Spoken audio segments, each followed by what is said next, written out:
Bem, amigos, hoje é realmente um evento diferente, especial, né? Eu fui empossado como membro, mais uma vez, da Comissão de Ação Social, a nossa querida coordenadora Clarice Durso, esposa do nosso querido Humberto Durso, que é o nosso diretor do Departamento de Cultura e Eventos da Roberto São Paulo, irmão do nosso querido Luiz Flávio Borges Durso. É uma honra estar aqui prestigiando, gravando, mostrando algumas imagens, entrevistas de pessoas interessantes, pessoas do Judiciário, pessoas da Polícia Civil, que vieram brilhantar ainda mais o evento e com certeza falaram e vão passar para vocês algumas coisas que não é só da Comissão de Ação Social, coisas do dia a dia, do cotidiano, sobre justiça do trabalho, sobre questões da Polícia Civil. Então, assista o programa hoje, que está bem interessante e você vai gostar. Acompanhe.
Bem, amigos, hoje estamos em São Paulo, evento de posse, recondução da nossa querida Clarice Durso à Comissão de Ação Social, colaboradora, prestigiou o evento, falou umas palavras emotivas pela amizade e o carinho que tem a doutora Clarice, representando a nossa querida Justiça do Trabalho.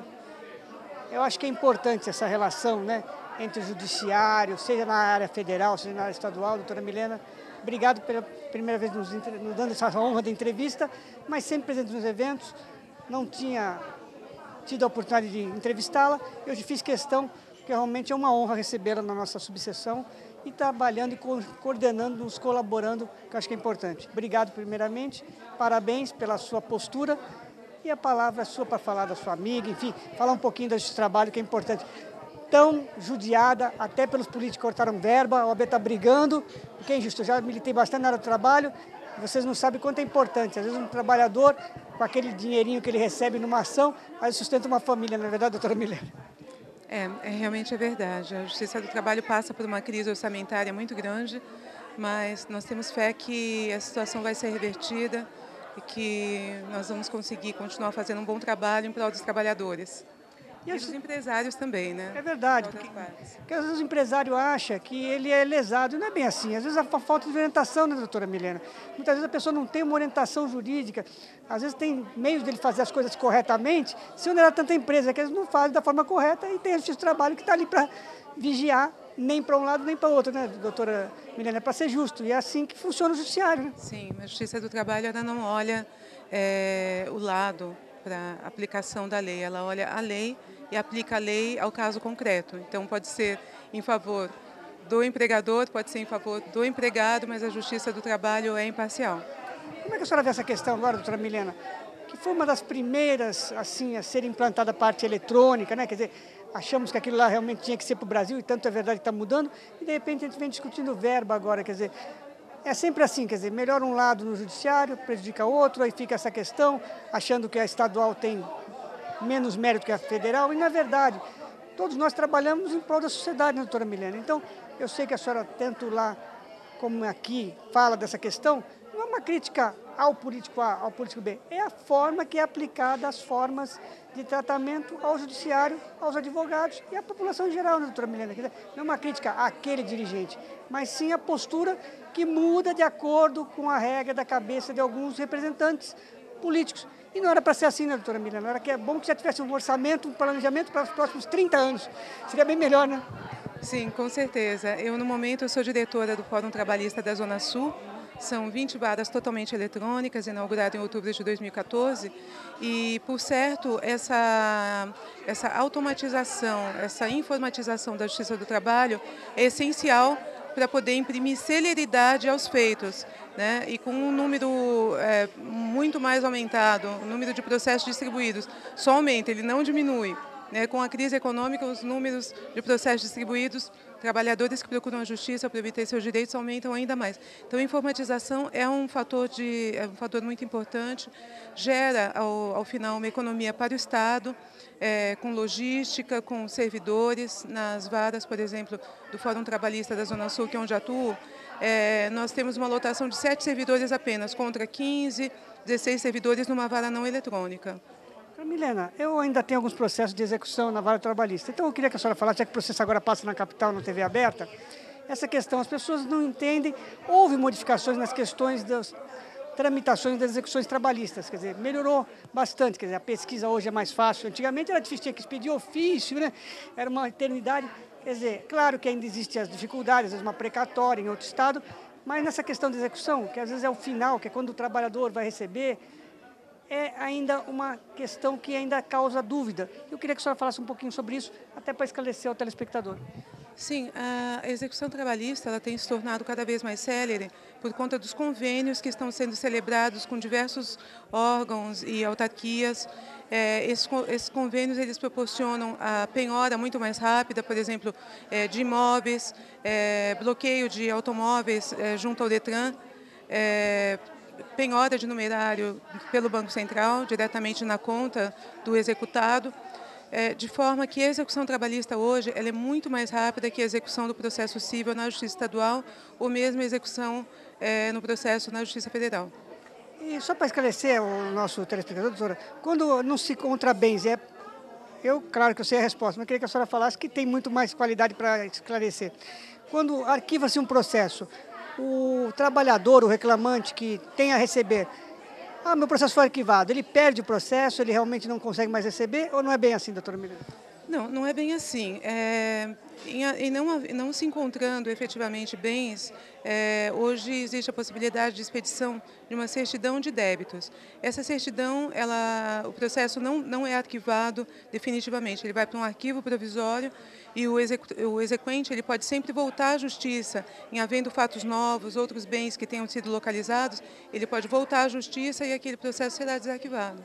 Essa questão também, doutora, ao longo dos anos, essa questão do INSS, quer dizer, a doutora não poder mais fazer aquele acordo como era antigamente, quer dizer, acho que é importante, porque a Previdência está tão desmotivada, tão desmerecida, tão sucateada, e as pessoas às vezes não sabem a importância, o trabalhador às vezes não vê essa questão, que além do que ele tem de direitos de receber, né, doutora Milena, tem a questão do INSS, do Fundo de Garantia, isso no futuro às vezes faz falta ao trabalhador, né? As pessoas não fazem conta hoje, mas no futuro aí pesa às vezes, né, doutora? Sim. A questão das contribuições previdenciárias, a Justiça do Trabalho executa, eventualmente, se houver algum descumprimento, mas a União ela atua nesses processos trabalhistas também, inclusive os que têm acordo, para exigir e pedir a execução do que eles entenderem que for necessário. Porque, com certeza, a contribuição previdenciária ela vai voltar para a sociedade, né? Em benefícios, ela realmente é muito importante. A doutora sente um prazer quando fala nessa questão social. Se realmente aqueles que realmente têm o privilégio, como a doutora, de ter tido um estudo, com competência, ter ingressado na magistratura, né, na questão de ser uma juíza do trabalho, se não se doar um pouco para a sociedade, que a gente vem falando aqui, esperar só que realmente os políticos mudem as coisas, infelizmente vai ser assim. Então, é um prazer tê-la realmente colaborando, a Clarice fala com carinho e vice-versa, mas na demagogia, realmente há um respeito e há uma admiração pela forma que a doutora vem nos eventos da OAB e pela forma que trata os advogados. Quer dizer, eu acho que somos realmente pessoas que trabalhamos em lugares diferentes, quer dizer, magistratura, Ministério Público, advocacia, mas todos estamos engajados numa única intenção, melhorar uma sociedade, é o que eu falo aos meus amigos. Temos juízes, temos promotores, advogados, não somos inimigos, apenas estamos em lados opostos trabalhando pela profissão que escolhemos, mas não somos inimigos, né, doutora? É verdade. Eu sou a favor de que o juiz saia do gabinete e tenha contato com o que realmente está acontecendo na comunidade, na sociedade, para que ele possa, então, aplicar melhor o direito. Tem uma juíza lá em Santos, minha amiga, que ela fala o seguinte, olha, ela deixava um potinho de bala na mesinha de audiência. Olha, quando tem acordo, ganha bala. Se não fizer acordo, aí tem chumbo, quer dizer, ela é motivo de bala.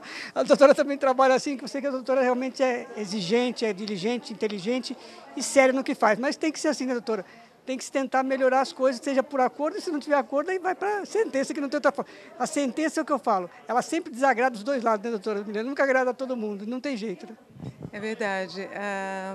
Inicialmente é dever do magistrado trabalhista, como o senhor sabe, propor a conciliação entre as partes. Nós até gostamos de dizer essa frase, a conciliação é a melhor solução, porque as partes decidem o quanto ela vai receber e o quanto a outra parte vai pagar, né? E de que forma isso vai ser feito. Então, tira do juiz aquela decisão de que, né, A deve para B ou A não deve para B, e as partes se empoderam e dão solução àquele litígio por elas próprias, né? Então, a conciliação é um instituto muito importante que, para nós, na Justiça do Trabalho, assim, existe uma campanha permanente para que cada vez mais as partes se conciliem. Teremos esse ano alguma coisa com relação à Semana da Conciliação, como tivemos nos outros anos, doutora Milena? Ainda não está nada programado pelo tribunal? Sim, nós já tivemos uma Semana de Conciliação recentemente e ainda haverá outra, se eu não me engano, acho que em novembro vai haver uma outra Semana da Conciliação. Essa questão da expedição da certidão já colocou o cartório em ordem ou ainda deixou realmente uma sequela de trabalho excessivo quando teve que parar? Quer dizer, as pessoas não entendem, o juiz não está trabalhando, mas tem que trabalhar para atender regras que se criam políticas de expedir certidão. Quer dizer, o juiz é um ser cercado de papel por todos os lados. E nós trabalhamos de forma eletrônica, né? Quer dizer, não tem tanto papel hoje, mas tem a parte eletrônica. É muito serviço, né, doutora Milena? Sim, sim. Muitas das varas, por exemplo, no Fórum Rui Barbosa, que é o maior de São Paulo, com 90 varas, elas são híbridas. Hoje a distribuição já é totalmente eletrônica, mas ainda existe um passivo de processo físico muito grande. Então, até que isso né, que esses processos físicos sejam realmente eliminados ou eventualmente digitalizados, com certeza ainda vai haver muito trabalho de secretaria. Doutora Milena, obrigado. O espaço do programa fica aberto. Faço questão de uma hora ir lá na Justiça do Trabalho, onde a doutora atua, para gravar. Importante esse trabalho e mostrar que as pessoas, tem pessoas que têm medo de entrar num fórum, existe ainda, tem pessoas que desconhecem. É importante, quanto mais a sociedade conhece os locais de trabalho, mais aprende a respeitar os funcionários, mais aprende a respeitar os juízes que trabalham, a gente sabe disso.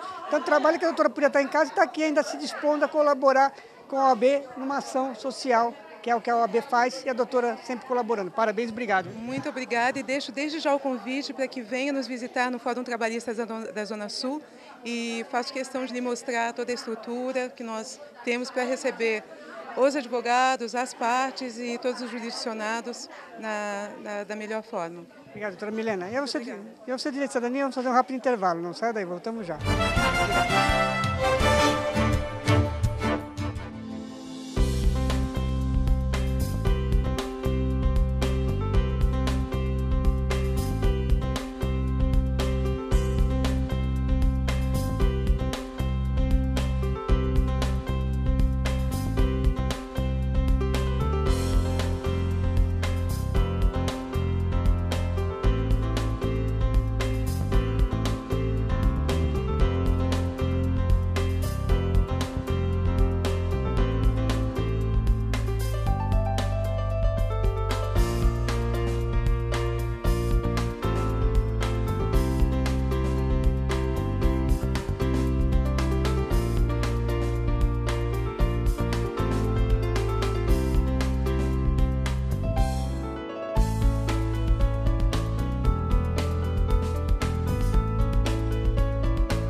Bem, amigos, estamos em São Paulo hoje, prestigiando a posse da minha presidente, né, a coordenadora da Comissão de Ação Social, a doutora Clarice Durso.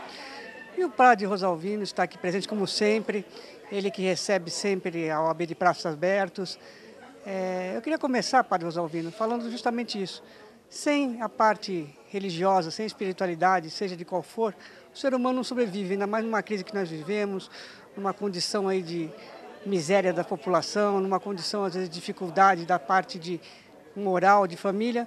Acho que é importante essa parte, né? Tantas pessoas procuram a igreja, sinal que realmente é isso que realmente conforta e que ajuda as pessoas. Obrigado pela primeira vez pela entrevista. Obrigado, digo eu. E a você, Clarice, você, além de ser um ser humano da melhor qualidade, na maior dignidade, desde que neo-sacerdote, eu pisei no Bom Retiro, no comando da organização Dom Bosco. Apesar das nossas pequenas brigas, dos jovens que eram da igreja, dos meus jovens do tal do oratório, foi uma maravilha ter te conhecido e convivido com você naquele tempo e hoje, agora, dentro da UAB, na coordenação do social da UAB. Não tenho nem palavras para dizer um obrigado.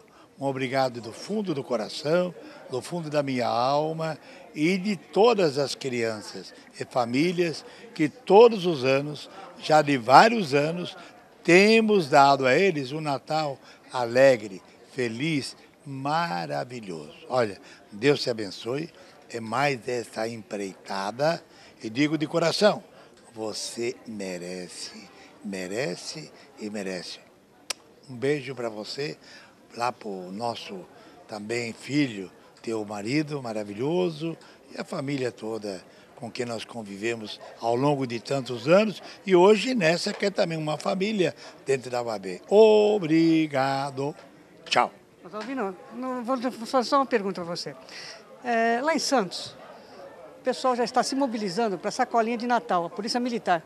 Então, quando você fala que em julho está muito cedo, pessoas carentes, às vezes ficam contando com essa ajuda já no Natal, não é verdade, padre? Você que Sem sombra de dúvida, né? A sacolinha de Natal é um dos elementos que, se um dia vier a faltar, acho que a criançada vai entrar em pânico, vai entrar em crise, porque é algo já esperado, mas do fundo da alma, a menina já começa a perguntar.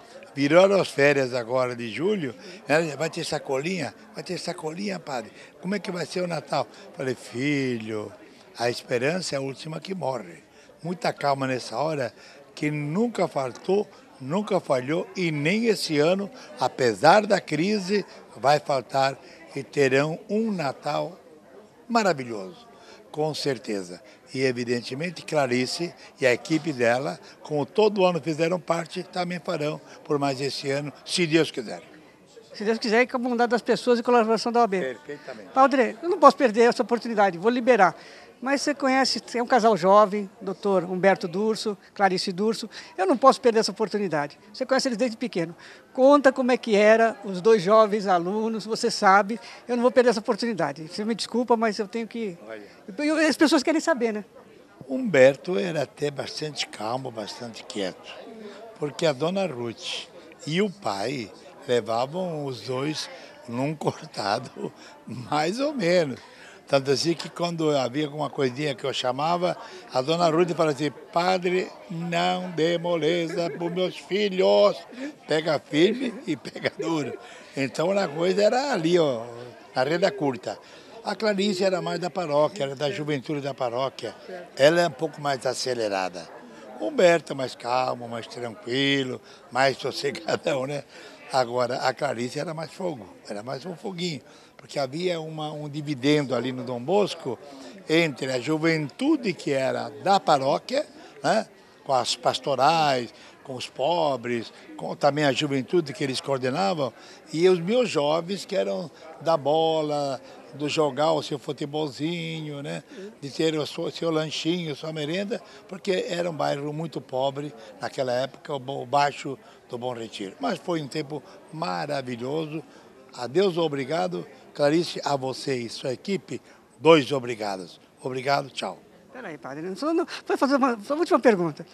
Como é que foi a sua surpresa de estar com os dois jovens, depois um mais assim agitado que a Clarice, outro mais calmo que o Humberto, e reencontrá-los já como marido e mulher? Como é que foi essa surpresa? Não, realmente foi uma surpresa, sim. foi uma surpresa, porque quando nós acabamos fazendo o casamento deles também, praticamente eu fui um pouco o assistente da família, né? Dos casamentos, por exemplo, do irmão dele, do Luiz, que os filhos que eu batizei também, né? No caso, o pai e a mãe. Então foi sempre um conselheiro, um amigo. Eu sentia propriamente estar na minha família, na minha casa, no meu lar. Algo maravilhoso e algo muito digno. Agora pode despedir, agora eu vou liberar. Obrigado, está sempre convidado para vir no programa. Sua simpatia sempre realmente traz essa alegria para a OAB. Já me encontrei em outros eventos, espero encontrar em outros. Obrigado, agora você pode fazer o seu agradecimento de vez, porque eu não ia perder essa oportunidade. Senhor, desculpa, mas tinha que aproveitar, né? Não é sempre que tem a oportunidade de conhecer alguém que tenha conhecido o Humberto e a Clarice de pequena, de criança, né? Perfeitamente. E obrigado, digo eu, tá bom? Bem verdade que hoje me chegou um convite meio às horas escuras, acho que era pela tarde, não sei se ou no final da manhã, se eu viria. Eu falei, viria o quê? O que está acontecendo? Qual é o programa? Qual é o acontecimento? Não, a Clarice retoma a presidência do social da OAB. Falei, vou correndo. Já estou me ajeitando, me combinando aqui e vim. Com maior alegria e maior paz. Filha, Deus te abençoe por mais esse trabalho, mais essa etapa e seja muito feliz que você merece. Obrigado. Vem até com a boininha para poder escapar do frio de São Paulo. Obrigado, viu? Amém. E a você, Direito e Cidadania, vamos fazer um rápido intervalo. Não saia daí, voltamos já.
Bem, amigos, estão gostando do evento? Diferente, né? Gravação em São Paulo é sempre gostosa, um evento com coquetel. Portanto, continue conosco.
Eu me sinto extremamente orgulhoso de fazer parte dessa comissão.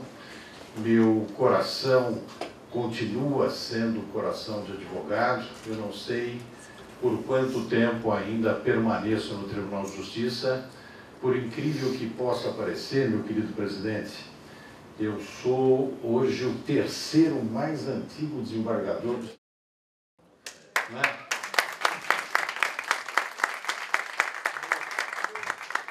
Estou velhíssimo, padre Rosalino. Eu sou o terceiro mais antigo e neste mês, agora, nesta próxima quinzena desse mês, eu estarei substituindo o decano do tribunal. Então eu serei o representante de todos os velhinhos da magistratura, com direito a dormir em sessão de julgamento e tudo mais, sem ninguém poder dar bronca, né? Então, presidente, meu coração continua, depois desse tempo todo que eu estou na magistratura, meu coração continua sendo o coração de advogado. E por isso eu sei, presidente, foi como advogado que eu desempenhei importantes funções sociais no meio dos pobres, no meio dos perseguidos, né? Foi exatamente porque eu tinha a força de ser advogado.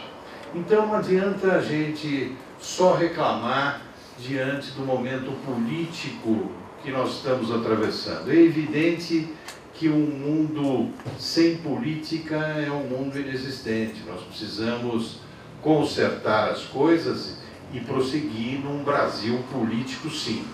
Mas enquanto há esse desequilíbrio grande, os advogados têm uma importância numa ação social muito, muito grande mesmo. Então, vamos em frente, vamos enfrentar, são muitas as questões diante de uma pobreza imensa, diante de tantas injustiças, diante de uma Cracolândia que parece que não tem fim, não é?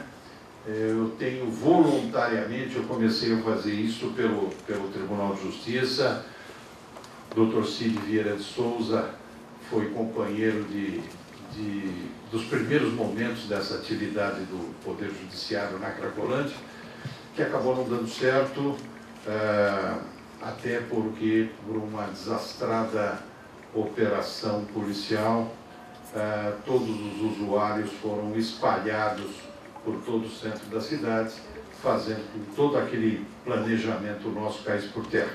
Mas, voluntariamente, eu prossegui. Então, eu vejo ao vivo e a cores, né, nas noites, ainda a grande miséria. As crianças ainda continuam sem creches, começam a se perder por aí. Nós vemos hoje crianças já bastante agressivas diante da família que se desfez, e se desfez em razão da miséria econômica, da miséria social, e daí para frente, né, adolescentes praticando realmente infrações bastante graves, e a gente tendo que segurar essas pontas todas, né, numa tentativa sempre de trazer de volta, né, essas crianças e esses jovens que efetivamente se perderam na poeira das ruas. Bem, amigos, gostaram do programa de hoje? Posse da nossa querida coordenadora, da nossa querida Clarice Durso, na Comissão de Ação Social da OAB São Paulo, que eu faço parte. Mas, infelizmente, o programa de hoje chega ao seu final. Temos um novo encontro semana que vem. O programa de Direito de Cidadania é um programa feito assim, com carinho para vocês e sem juridiquês. Até o próximo programa.